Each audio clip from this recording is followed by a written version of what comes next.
Welcome to this lecturette on types of reliability and validity. When the data that you collect don't accurately portray the construct that you're trying to measure, measurement error occurs. Random measurement error occurs all the time. When measurement is interrupted, or you're tired, or you're in a bad mood, this random error sort of cancels itself out. Systematic error is more problematic because it is consistent, but it falsely represents the construct. There are a few types of systematic bias.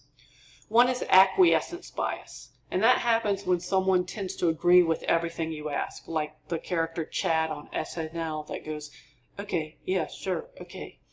Social desirability bias is when the participant answers in a way that will portray them favorably. So when you say that your manners are as good when you eat at home as they are when you eat out, or when you try to pretend that you don't engage in obnoxious behavior in private.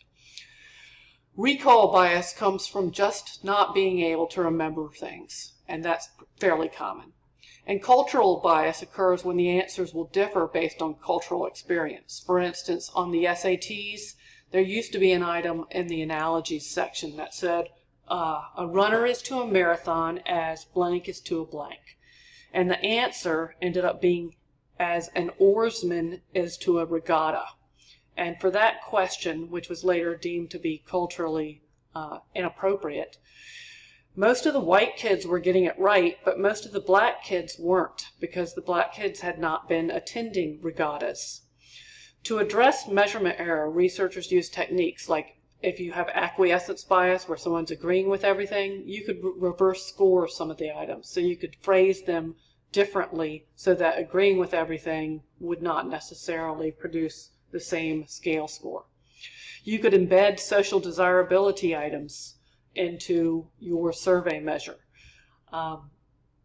You could use, and those tell you whether or not someone is answering in a way that's to be socially desirable. You could use multiple measures of the same construct, and we'll talk a little bit more about that in a bit. And you could use pilot testing to make sure that items on the measure are not biased.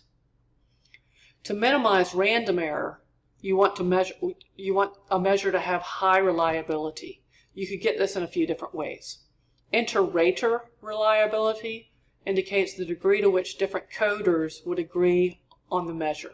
For instance, in my narratives from Women in Prison, I usually have two different graduate students read through each woman's story and indicate if the case includes certain characteristics, like whether she was abused as a child and whether she had adult relationship violence in her background. If both of these students that read through come out with a high degree of agreement when reading through the cases, the measure has a high degree of inter-rater reliability. If they don't, I end up having to go back in there and figure out where they're disagreeing, why they're disagreeing, and then I have to clarify my definitions so that they agree more often. Test-retest reliability is the degree of stability of a measure over time. So for instance, when I talked about my GRE performance being the same, one spring, in my practice over summer, and in the fall, that was test-retest reliability. Internal consistency is the degree to which scale items hold together, how cohesive they are, how much they correlate with one another. And as a rule of thumb, for any of these types of reliability, you want reliability scores to be at least here on the acceptable level for a 0.7 or more. And that could be something that could be useful to you when you do your article critiques. Validity helps protect against systematic error. So while reliability was helping with random error, validity does the systematic error protection. And face validity is the weakest type, but the easiest type to understand. It's basically if something looks like it's measuring what it's supposed to. So you're just eyeballing it and you say, that looks about right. Looks like it measures what I thought it would measure. Content validity is whether the measure covers the entire range of meanings for a construct. Like if an intelligence measure addresses all the different aptitudes, like emotional intelligence and spatial reasoning and verbal comprehension. Criterion-related validity tells you if a measure predicts what you think it should predict, like our GRE score is really predicting college performance.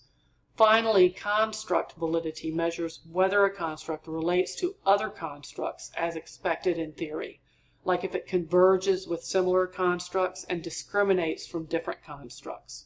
So if you came up with a new depression measure, you'd expect it to be positively associated with stress and negatively associated with quality of life. So you expect certain types of correlations to be negative or positive in that construct validity based on what you know about how those constructs relate to each other.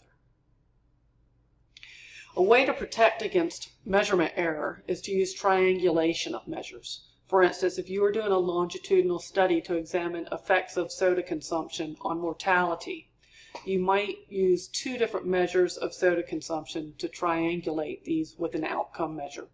So you might look at the child's self-report of how much Coca-Cola or whatever they're drinking each day, a parent's report, and then the mortality of the child over time. So you see the parent's report of how much the child drinks, the child's report of how much the child drinks, and the child's actual mortality over time. And so you would see how many sodas each of them say they drink each day, or the child drinks each day, and whether they both related to that mortality. And that would give you sort of a double check on whether your outcome was really related to what you thought it was related. And it also might make you want to switch to water or unsweetened tea after you started looking at research on mortality and soda consumption. Thank you for joining me on this lecturette. Sorry to ruin your soda consumption.